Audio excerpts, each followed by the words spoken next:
Like many kids growing up, I used to spend a lot of my time imagining the games that I wanted to play. And as a kid who loved the zombie genre, mainly due to my parents letting me watch stuff like Shaun of the Dead growing up, cheers mum, I always dreamed of the quintessential zombie game. You know, not some over-the-top action game like Dead Island or a narrative-driven horror game like Resident Evil, but a live sim zombie game. A zombie game where you had to keep count of your tins of butter beans and how much water you had. A game where you would need to scavenge daily and make repairs to your base, and prepare for when there would be no supplies left to scavenge. A game focused solely on the day-to-day life in a zombie apocalypse. Now, this itch went unscratched for the longest time, until one day, a few years ago, I stumbled across Project Zomboid.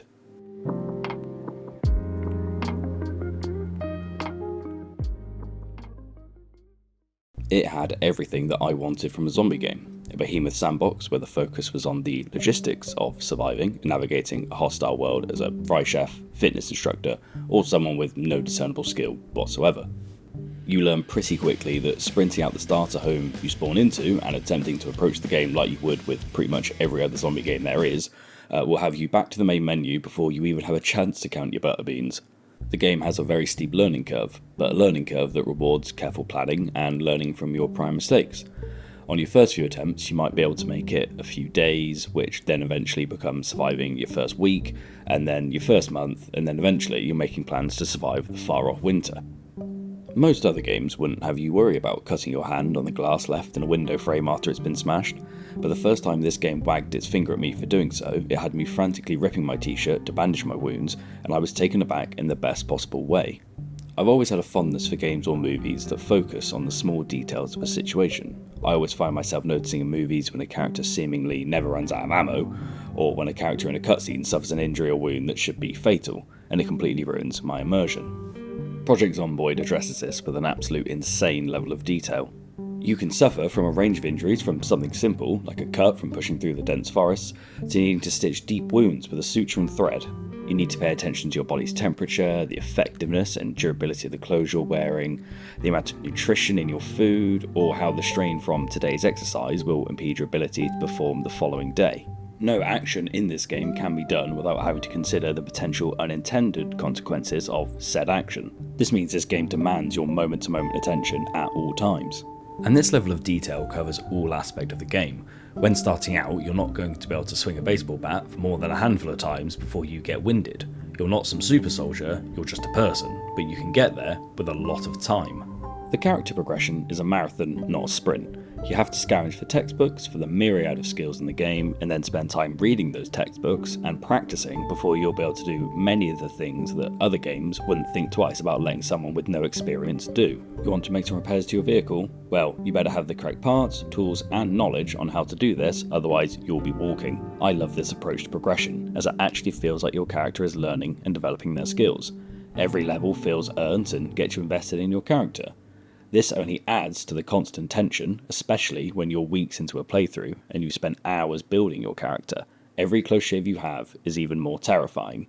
There's not much of a story in the game. You can tune into radio stations near the very start of your playthrough to hear snippets of radio broadcasts discussing the outbreak, but after a few weeks, you're essentially alone.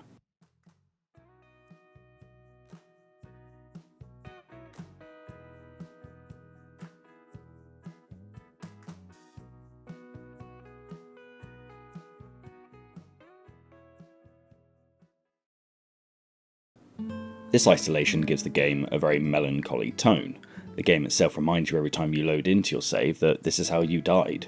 You're just delaying the inevitable. There's no winning, just surviving for the sake of surviving.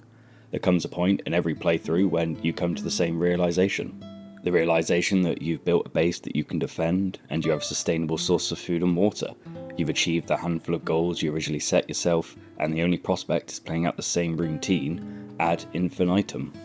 It's a bittersweet moment. You've completed your goals and you have the sense of achievement, but it was pointless. Whether you did or didn't succeed, it doesn't really matter, as the world was going to go on with or without you, and it doesn't even acknowledge whether you did achieve your goals or not. Unlike most games where you're the hero who saves the day, or the story comes to a satisfying conclusion, instead, when you have this realization, there is just one thing left to do.